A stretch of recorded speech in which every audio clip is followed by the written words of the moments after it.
Всем привет. Устраивайтесь поудобней, посмотрим, загаданный человек родственная твоя душа или нет. Нельзя загадывать там артиста какого-нибудь и так далее. Можно загадывать только человека, который в твоем поле. А это твой мужчина, ну или твой там парень, твой муж и так далее и тому подобное. Итак, в долгий ящик откладывать не будем. Обязательно приходите в проживание арканов и обязательно прочитайте закрепленный комментарий под этим видео. Итак, давайте начнем наш расклад.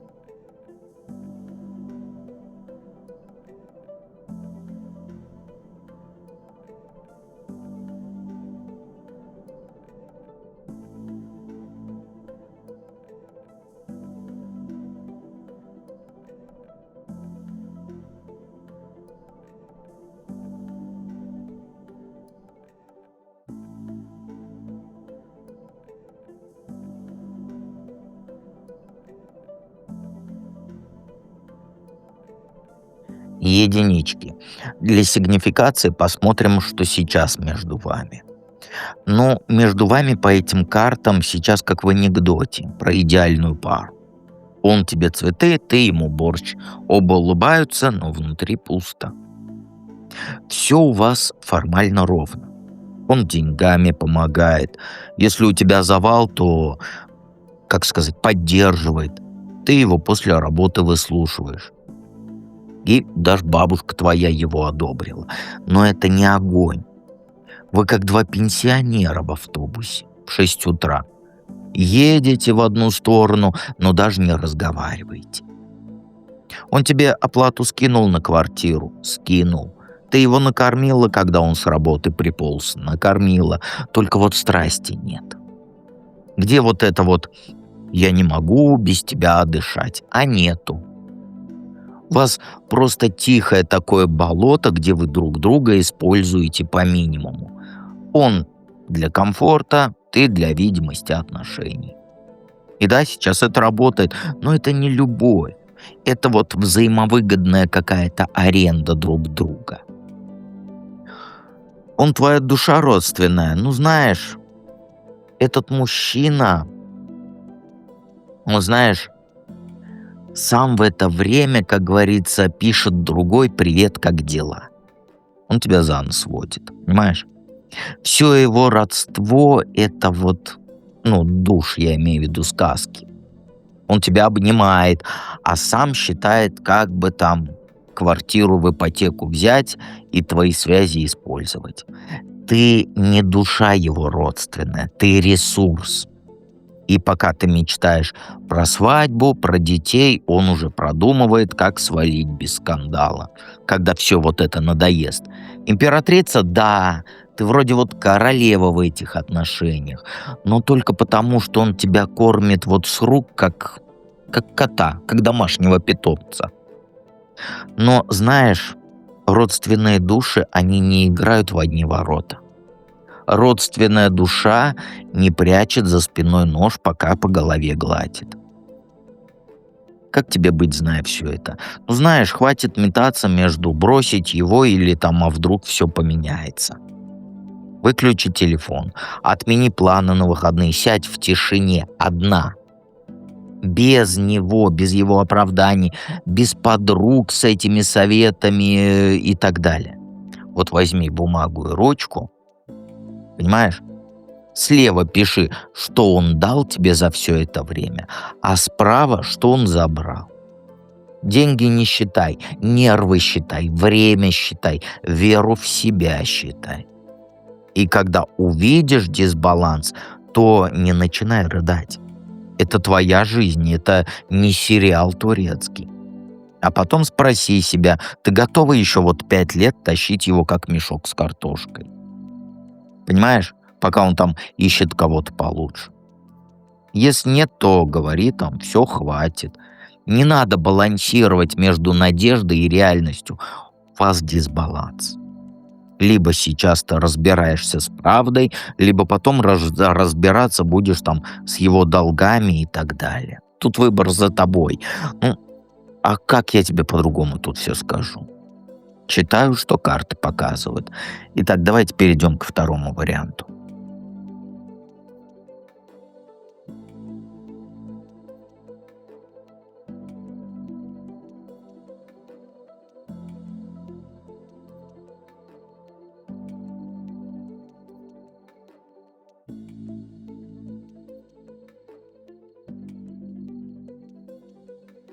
Двоечки. А что сейчас между вами — это сигнификация. А у вас как будто вот деловая встреча на нейтральной территории между вами. Ты на него смотришь через вот этот стол переговоров эфемерный. Типа, покажи мне свои планы, а я подумаю, стоит ли вкладываться в эти планы. Ты не готова вот этими сердечками в блокноте расписывать его фотографию. А он тоже не лезет с дурацкими признаниями. Вы оба дистанцию держите, но при этом вы что-то строите.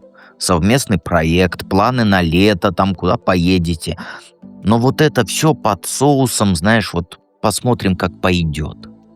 Чувства, ну они есть, но ты их прячешь за своей железобетонной логикой. Вы сейчас, знаешь, как больше коллеги, чем влюбленные. Ты по 100 раз в день прокручиваешь его слова на вот этот предмет скрытых смыслов. А он, похоже, считает свои и твои рациональные аргументы какими-то там кексуальными, да? Не торопись. Сейчас этап, когда нужно понять, на одном ли вы вообще поле играете. Понимаешь? Родственная душа, да. Да, он твоя полная чашечка.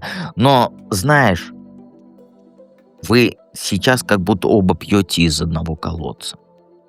Ты рядом с ним как будто вот в джакузи с шампанским. Ты расслабленная, ты довольна и знаешь, что он тебя не сольет при первой же возможности.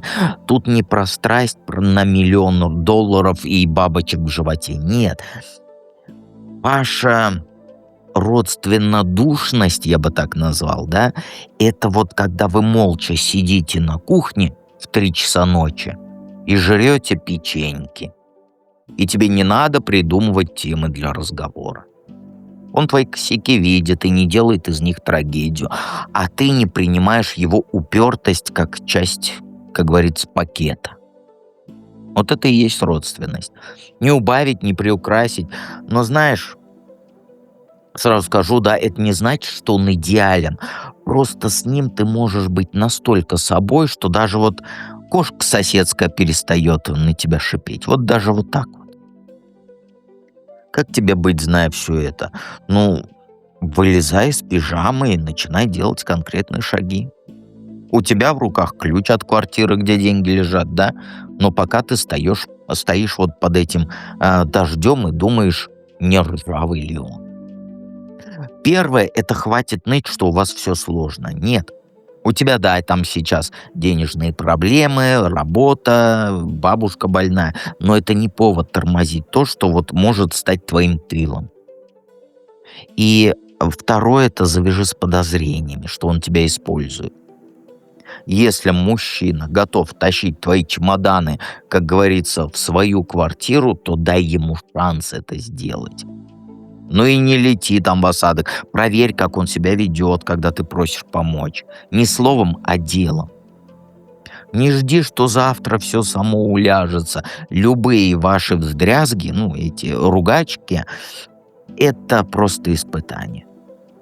А вот сегодня прям составь план, как вы будете вместе решать там ваши проблемы, переезд, долги.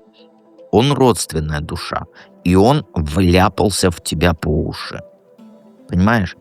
Тут даже трактовать ничего не нужно. Да, он твоя родственная душа, но у вас не про бабочек в животе, а вот про то, что вы молча можете в 3 часа ночи жрать печеньки. Понимаешь? То есть вот так вот. Давайте перейдем к третьему варианту.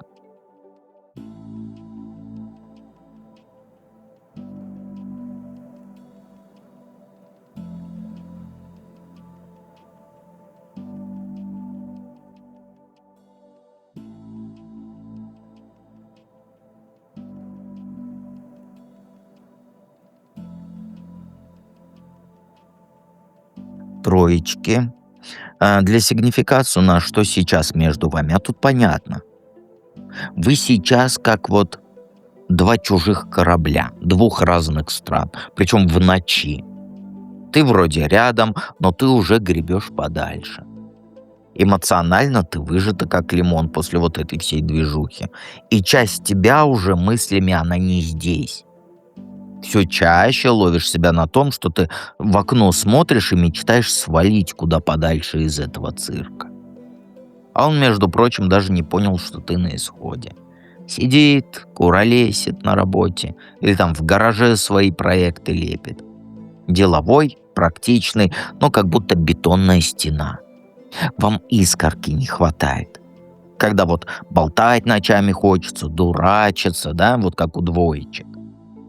Но вместо этого ты тихо сдуваешься, а он упорно строит что-то свое, не замечая, что ты уже полногой, как говорится, за порогом. Это не кризис, нет, это тихий финал. Ты устала тащить на себе эмоции, а он даже не спросит, куда делся твой смех, да, куда делись твои безумные идеи, которые раньше вас обоих зажигали. Так родственная душа, да нет. Вы, знаешь,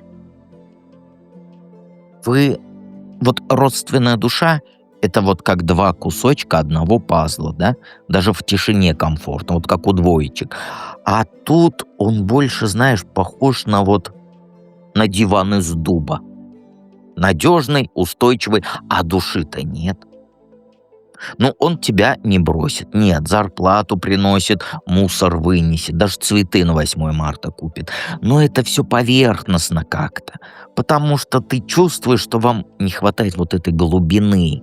То есть вот этих разговоров, где вот сердце колотится, ручки потеют, дрожат ручки. Он не тот, с кем ты полетишь на край света спонтанно или там заночуешь в палатке, да, под открытым небом. Нет, он земной, он приземленный, а ты ведь мечтаешь о большем. Ты мечтаешь о человеке, который будет не только опорой, но и половинкой твоего безумия. Так что нет. Родственность, она тут только в том, что вы друг друга не бесите. Но душа, она твоя, рвется уже к другим берегам. И ты это прекрасно знаешь. Ты смотришь расклад для того, чтобы это и себе и подтвердить.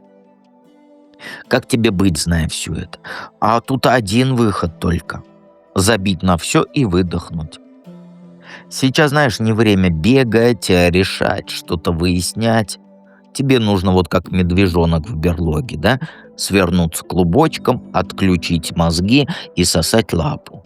Ну, в смысле, ну ты поняла. Перестань себя вопросами тормошить вот этими «может, я ошибаюсь, а что если вот это?»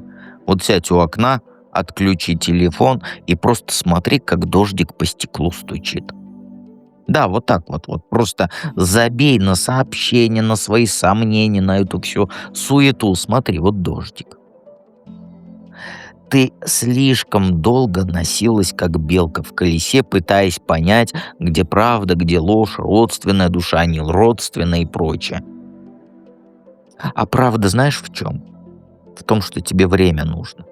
Не недели, не две, вот столько, сколько потребуется, чтобы внутри все улеглось и самой все понять.